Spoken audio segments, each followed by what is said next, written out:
Alright, welcome back to Adam's Acoustic Arsenal. When I started this channel, I told you I was going to talk about all things acoustic, music, songwriting, things like that. Well, today is our first songwriting video, so stay tuned.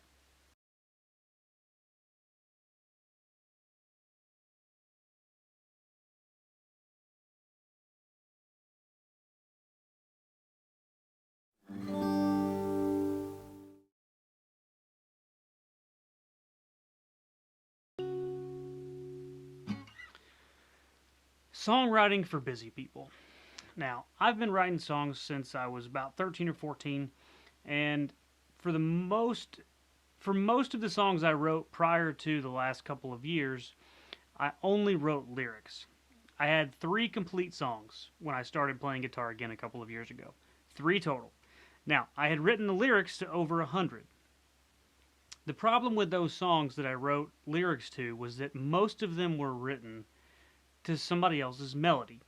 And when I say that, what I mean is I would listen to Iron and Wine, and I would have a song in my head,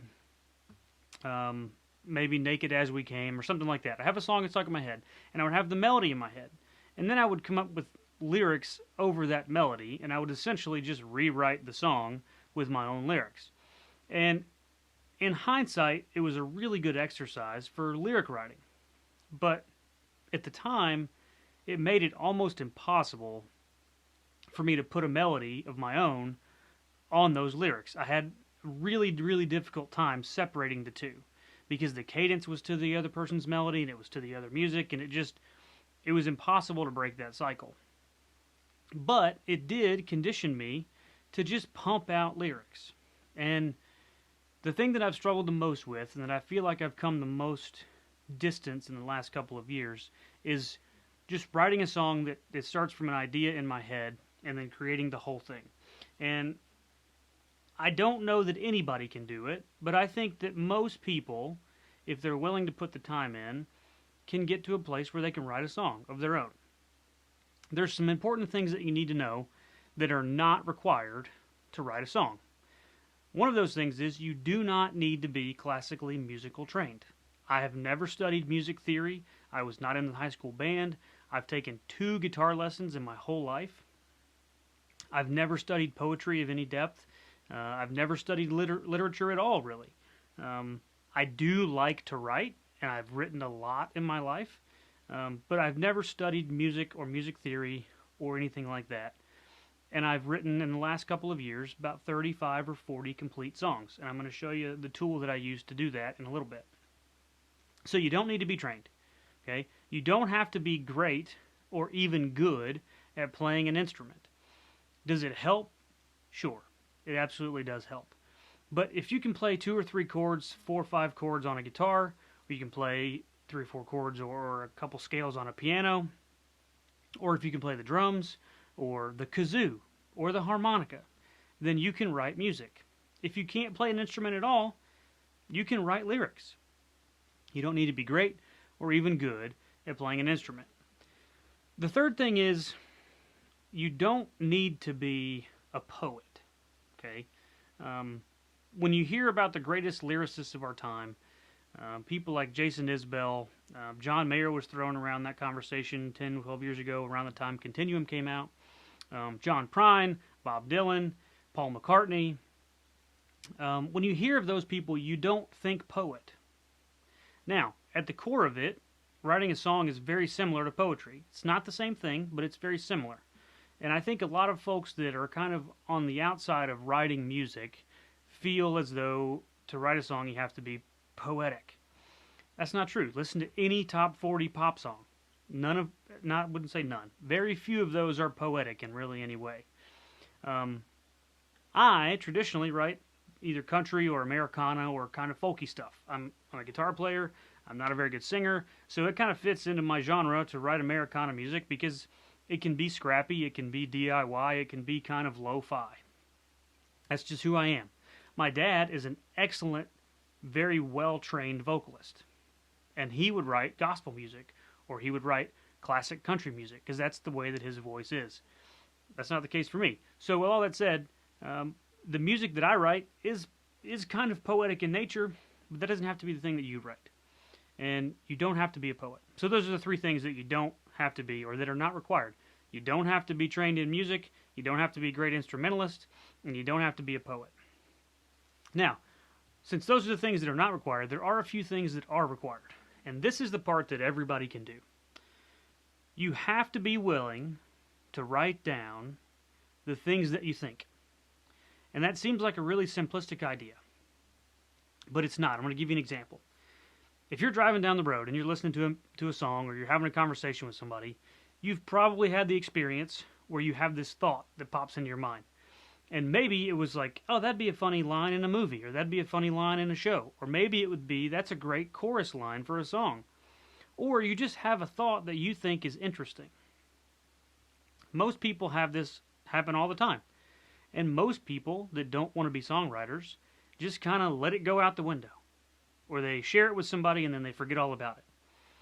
But the ticket to writing music is, when you have those thoughts, you have to remember them, or you have to write them down, or record them in a voice memo, but you have to document them in some way. If you don't, then they're gone forever. There have been so many times where I've been driving down the road and I had this thought that would be, oh, that'd be a great hook line for a chorus. And I don't write it down, or I don't think of a way to record it or document it, and then it's gone. And I remember having the thought. 3 or 4 hours later, a couple days later, I remember having the thought, but I cannot remember what the line was.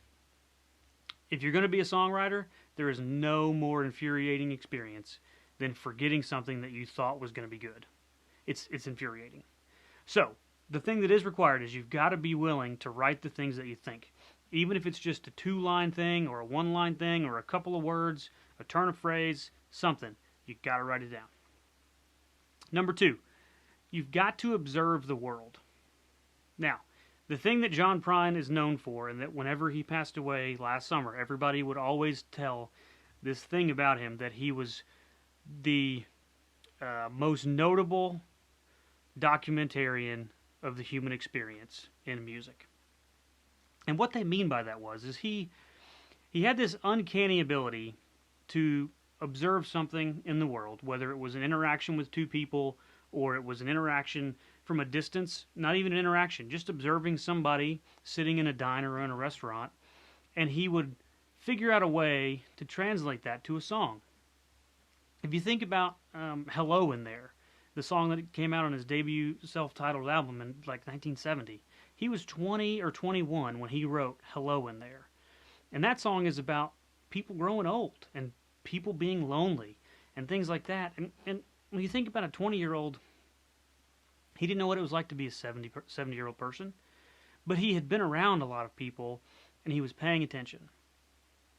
And if you pay attention and you think about the world that you experience day to day in a way that can be translated to a song, then you start to pick up on a lot of different things. And this experience that you had at the post office might mean something different than it would have a month ago. So, number 1, you got to be willing to write what you think. And then number 2, you got to observe the world. And those two go in tandem. Because when you observe the world, you start to think about the world differently. And when you start to write it down, then you start to think of things all of a sudden more often that you want to write down that can be translated to a song. Okay? So, the third thing is, you've got to be willing to do something that makes you uncomfortable. And what that means is, when you have these thoughts and you have these observations, you've got to be willing to put them on paper in a tangible way that probably sucks at first. Of those first 100 songs that I wrote when I was a kid, 99 of them are awful. I still play one that I wrote I still play one today that I wrote when I was in high school. But it's not a very good song. It's easy to play, it's easy to sing, and I like it. But it's not very good. And when you start writing songs, they're not going to be very good. It's just the way it is. It's like any other craft that you start out initially.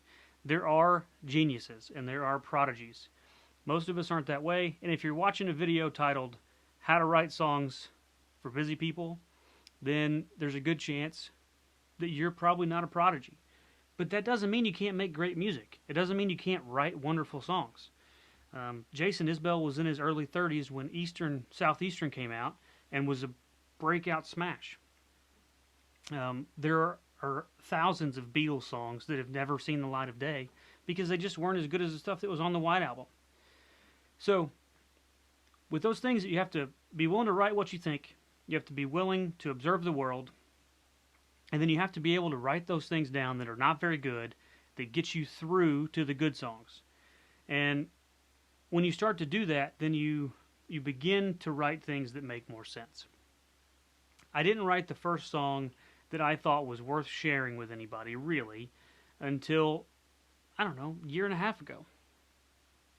And even when I look at that song, a year and a half later, I've written 50 or 60 since then. That's not a very good song. It's okay. It got the point across. It was a really emotional song, but it's not something that I'm probably going to share on this channel because it just wasn't all that great. But then you have things that come out that are good after you've spent some time writing bad songs and you feel like they're worth sharing. Now, this one is relatively new. I'm going to play 2 lines from it. I don't know that it's great, but it is something that I like, and it's something that I think is worth massaging.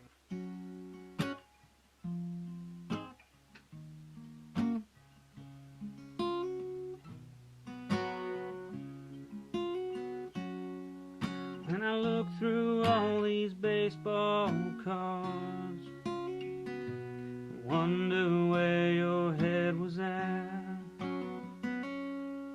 when you put these little pictures in the plastic sheets and gave them back to me. So that's a song that meets the 3 criteria that I told you about just a minute ago. I had some old baseball cards that my granddad gave to me that have been sitting in a closet. He's no longer with us anymore. But I was going through them, and I had these weird nostalgic feelings about my granddad that I hadn't seen in a long time. And I was like, I want to write a song about it. So I sat down, and I just kind of wrote about the feelings that came to me while I was going through these baseball cards. And sometimes they just come to you, and you get lucky. But you can't get to that point if you don't write 40 or 50 bad ones. Because you've got to get the drill down, and you've got to get the motion through so that you can get used to writing like that. Now, this video is called Songwriting for Busy People.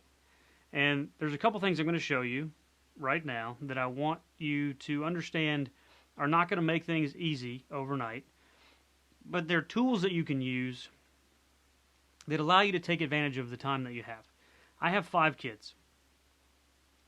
There are a couple of hours in a week that I get to sit and do videos like this.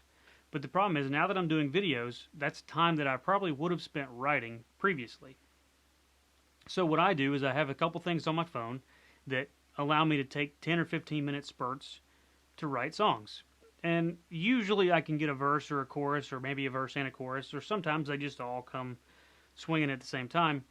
But I can get a couple things down and listed in this tool that I'm going to show you. And it's really easy to go back to. So, with that said, I'm going to take a break. We'll come back and I want to talk about the Lyric Notepad app and Tonally, which used to be called Circle of Fifths. Okay, so this video is called Songwriting for Busy People.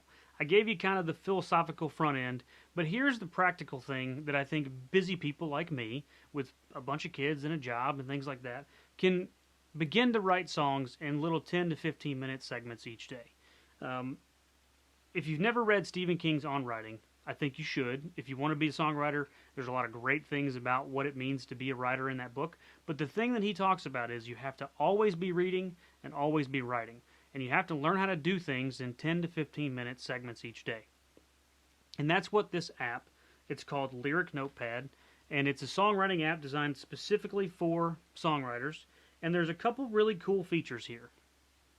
The first one is, if you see the numbers on the side of the screen, on the left side of the video here that I'm sharing my screen, then you'll see those numbers, and those are the syllables for each line. And if you notice the first 2 in this one, as I look through all these baseball cards, and then I wonder where your head was, that's 9 and 7, but that means that I hit the return button at the end of that line, and so it's counting each line separately. If you go down to the next one, it says 18, but it's 2 lines. That means it kept the whole line together, and it's 18 syllables for that whole line. Now, why is this important? For me, when I first started songwriting, I could pretty much only do 4/4 time because I'm not a great singer, I don't play the drums, and I had to be kind of standardized. So the syllables were really important to keep me in within some kind of meter for the song so that the cadence makes sense. And it sounds like a constraint, but that's really where the crux of good songwriting is finding something that fits within a meter in a cadence that you can put a melody to and ultimately produce a song. And the cool thing about lyric is that it shows you in real time what your syllables for each line are. And then you can kind of keep everything together. And if you'll notice, the first line of the first verse, which is showing here is 2. If I go in and do it that way, it'll auto-populate and turn it into syllables for one line. There we go. So now it says 16. Okay? So when you look through this verse, I've got 16, 18, 19, 19. And those are not the same, obviously. Those are different syllable counts. But the way that the words are written, you can kind of mess with the syllables as you sing the melody. But then you go down to the chorus, and there's 3 lines of 5 syllables. That's because this is a really simple chorus, and it gives me the ability to play those 3 chords or 4 chords for the chorus and stay in time and kind of ring it out a little bit. And that's where you start to get creative, okay? But there's some other things about this app that are important. It's got a thesaurus. It's got a dictionary, a rhyming dictionary. So I just pulled it up. You can find exact rhymes. You can find near rhymes. You can find synonyms, and you can find definitions. And when you're talking about being a songwriter as a busy person, those things are invaluable. I cannot tell you how many times I have tried to come up with a rhyme so that I can keep this idea flowing, and I just couldn't come up with one off the top of my head. So I go in here and look it up, and there we go. I've got 40 different words to choose from. And sometimes that's all you need to break out of this weird thing that you're in. So the lyric notepad is really important. It's really great. You can also record a copy of the song so that you can have it in here and store it. That's what I do constantly. There's a metronome in here. Here's the metronome, which is really helpful. And then you can enter measure mode, things like that. There are a ton of features on this app, and it's totally free. So, Lyric Notepad is a great thing if you want to be a songwriter as a busy person. The next one I want to go through is called Tonally. A couple of years ago, this used to be called Circle of Fifths, but at the end of the day, what it's supposed to do is give you chord progressions in different keys. So, for example, this is a Dorian song mode, which is a minor key, and right now it's listed as A minor. And I can go around the circle, but we'll leave it on A minor, and it'll show you you've got G, D, A minor, D. So that's the progression in A minor with a Dorian mode. You can change the time, you can change the beats per minute, you can do all kinds of stuff, and it'll give you a chord progression. If you don't like this one, you want to change one, then you just select a different one, and there you go. So G, C, A minor, D. Or if I want to go, which I wrote one like this the other night, I'll go G, D, A minor, C. Okay? And it'll play the progression for you. So there it plays in 4/4. And then you just hit stop. And you can change it up however you want. If I go to a regular major Ionian in the key of, we'll say it's F. So then it gives you the 1, 5, 2, 4 progression. Okay? This is really helpful, especially for me, because part of the thing that I struggled with was creating chord progressions and creating melodies.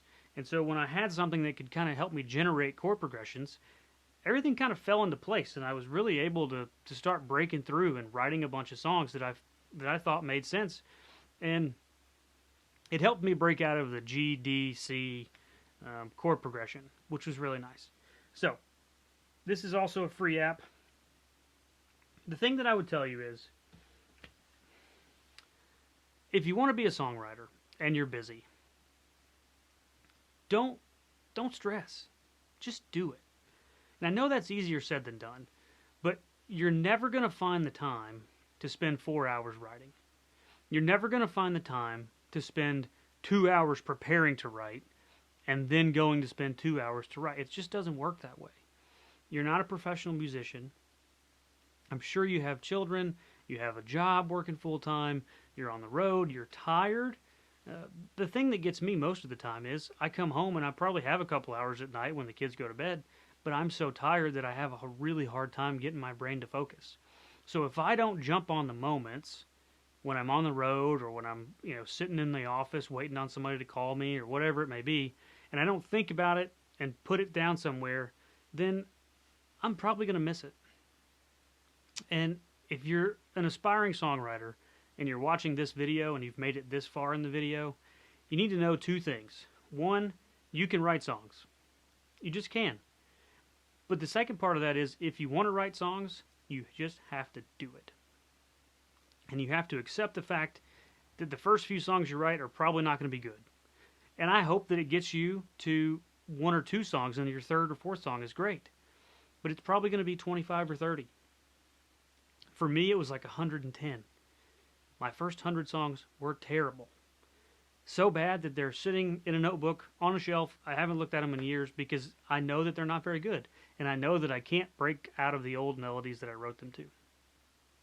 But with that said, I just decided to push through and to write new stuff. And I'm really thankful that I did.